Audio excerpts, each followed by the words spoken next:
प्रभु यीशु क्रिस्त में प्यारे भाई और बहनों, सबको जय यीशु। पवित्र चालीसा काल आत्मा की यात्रा है जो हमें क्रूस के साये से होते हुए पुनरुत्थान के प्रकाश तक ले जाती है। जब हम इस चालीसा यात्रा के 5वें सप्ताह में प्रवेश करते हैं तो हमें सेवक की विनम्रता पर मनोचिंतन करने के लिए बुलाया जाता है। संत यूहन्ना के सुसमाचार अध्याय 12 पद संख्या 26 में प्रभु यीशु कहते हैं, यदि कोई मेरी सेवा करना चाहता है तो वह मेरा अनुसरण करे। जहां मैं हूं वही मेरा सेवक भी होगा। यह वचन स्पष्ट करता है कि मसीह का जीवन पूरी तरह से सेवा, त्याग और प्रेम पर आधारित था। उनका पूरा जीवन यही संदेश देता है कि ईश्वर की महिमा सेवा के माध्यम से प्रकट होती है। लेकिन आजकल दुनिया में अधिकांश लोग सत्ता, पद और धन की ओर आकर्षित होते हैं। लेकिन यीशु ने हमें सिखाया कि जो सबसे विनम्र है वही ईश्वर की दृष्टि में सबसे महान है।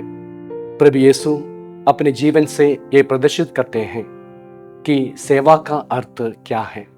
अंतिम भोज के समय उन्होंने अपने शिष्यों के पैर धोए, जो उस समय दासों का कार्य माना जाता था।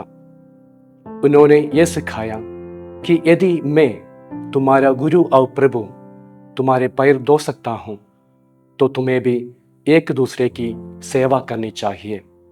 यह घटना हमें यह समझने में सहायता करती है कि सेवा का अर्थ प्रेम और दया से प्रेरित होकर दूसरों की भलाई के लिए स्वयं को अर्पित करना है।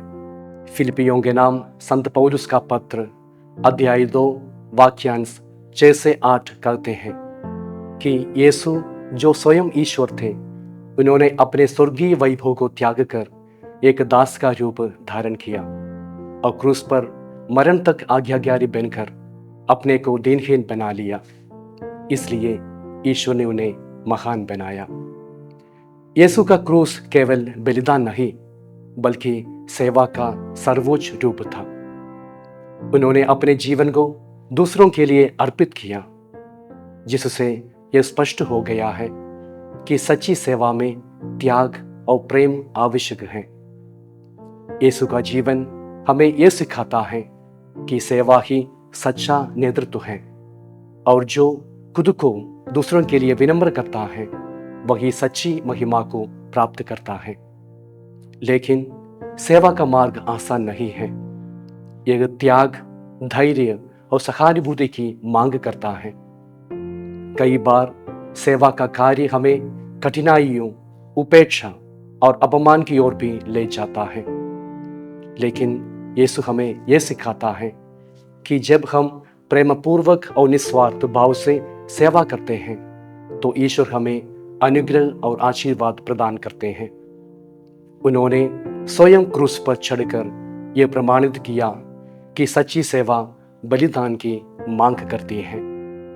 लेकिन यह हमें पुनरुत्थान और आनंद जीवन की ओर ले भी जाती है।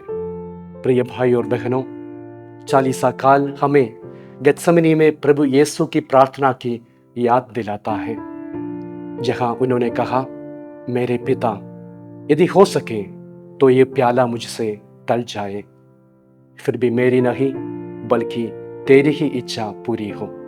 यह सिखाता है कि एक सच्चा सेवक अपनी इच्छाओं को छोड़कर पूरी तरह पिता ईश्वर की योजना के अधीन हो जाता है।